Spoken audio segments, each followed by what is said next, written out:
से भक्त स्थानीय मंदिरों में ही पूजा अर्चना के लिए पहुंचे।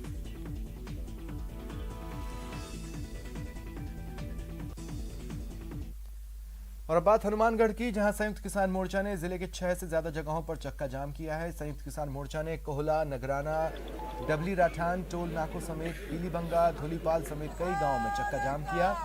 आम लोगों को आने जाने में परेशानी हो रही है। बता दें, चक्का जाम कर रहे किसानों की मांग थी कि राज्य सरकार द्वारा केंद्र को पत्र लिखने के बाद अब केंद्र सरकार धान की समर्थन मूल्य पर खरीद शुरू करवाए और लाठीचार्ज करने वाले जंक्शन थानाधिकारी नरेश गेरा को हटाया जाए।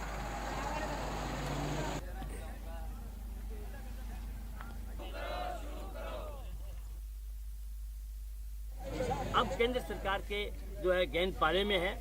आज तक उसने भी कोई कार्रवाई नहीं की। यहाँ के जो है धर्मेंद्र मोची और यहाँ के वो निहाल चंद मेघवाल बार बार बकवास कर रहे थे। मैं बकवास शब्द इस्तेमाल कर रहा हूँ। बकवास कर रहे थे कि चिट्ठी जाने के 1 मिनट के बाद, 5 मिनट के बाद हम खरीद शुरू करवा देंगे। 4 तारीख को चिट्ठी गई है, 5 दिन सारा निकल गया, 6 दिन सारा निकल गया, 7 तारीख है।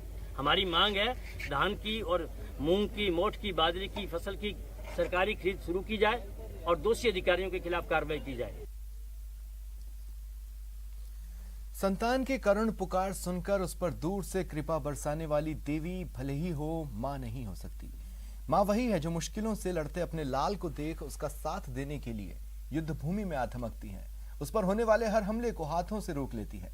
1965 के भारत पाक युद्ध में भी ऐसा ही हुआ था।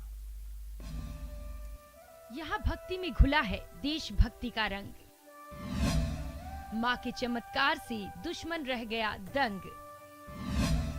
सचमुच माँ की महिमा है अपरंपार। तीनों लोक में तनोट माता की जय जयकार।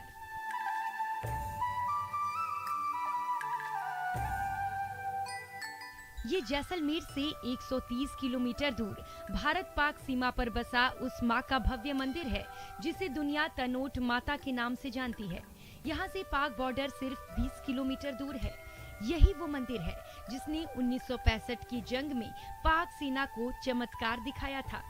जी हाँ, 1965 की जंग में पाकिस्तान ने तनोट माता मंदिर पर 3000 गोले दागे, लेकिन मां की कृपा से अधिकांश गोले लक्ष्य चूक गए, जिससे बौखलाए पाक सेना ने मंदिर परिसर पर एक के बाद एक 450 गोले दागे, पर एक भी नहीं फटा। मंदिर परिसर में रखे गोले आज भी मां के भक्तों को आश्वस्त कर रहे हैं। उन्हें हर हाल में सीना तान कर खड़े रहने की सीख दे रहे हैं। मुश्किलों का मुकाबला करने का मंत्र दे रहे हैं। जो समय पाकिस्तान का झरना था, उसने बोला पायलट को इस मंदिर के ऊपर बम गिराओ, तो पायलट इस मंदिर में बड़ी तादाद में बम गिराते रहते थे, लेकिन बम कोई भी फटता नहीं था। कोई भी बम यहाँ पे विस्फोट नहीं होता था, किसी प्रकार का कोई भी नुकसान नहीं होता था। पाक सेना 4 किलोमीटर अंदर तक घुस आई थी, लेकिन युद्ध देवी के नाम से प्रसिद्ध तनोट माता के चमत्कार के कारण पाक सेना को न केवल उल्टे पांव लौटना पड़ा, बल्कि अपने 100 से अधिक सैनिकों के शवों को भी छोड़कर भागना पड़ा। तनोट माता के बारे में कहा जाता है कि युद्ध के समय माता के प्रभाव ने पाकिस्तानी सेना को इस कदर उलझा दिया था कि रात के अंधेरे में पाक सेना अपने ही सैनिकों को भारतीय सैनिक समझकर उन पर गोलीबारी करने लगी। ऐसा हुआ था कि जिस समय ये ऊपर से बमबारी कर रहे थे तो जो पायलट था उसको ऐसा लग रहा था कि कोई हाथ बाहर आ रहा है और उस हाथ से जो है बमों को कोई रोक रहा है, उठा रहा है, और एक भी बम नहीं फटा। इस तरह से कई बम जो है फटे ही नहीं। जी, तनोट माता के प्रति हमारे तो बहुत ही एकदम जबरदस्त आस्था है। जब भी नवरात्र का मेला होता है तभी मैं यहाँ पर हमेशा आता हूँ। 1971 में पाक सेना के ब्रिगेडियर शाहनवाज खान ने युद्ध समाप्ति के बाद भारत सरकार से माता के दर्शन की इजाजत मांगी।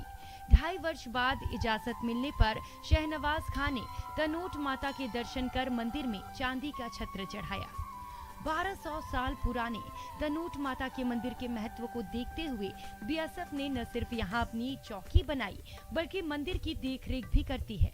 ये देश का इकलौता ऐसा मंदिर है जहाँ पूजा से लेकर भंडारे तक का सारा प्रबंध सीमा सुरक्षा बल के पास है। बीएसएफ जवानों की आरती के समय मातृ भक्ति, देशभक्ति और धार्मिक भावना का अनूठा संगम देखने को मिलता है। तनोट माता को रुमाल वाली देवी के नाम से भी जाना जाता है। माता के प्रति प्रगाढ़ आस्था रखने वाले भक्त मंदिर में रुमाल बांधकर मिन्नत मांगते हैं और मिन्नत पूरी होने पर रुमाल खोलने आते हैं। इसीलिए जीवन की आपाधापी से समय निकालकर जैसलमेर पहुंचिए और मां से अपनी मुरादों पर मुहर लगवाइए। न्यूज़ 18 राजस्थान के लिए दौसा से आशीष शर्मा की रिपोर्ट।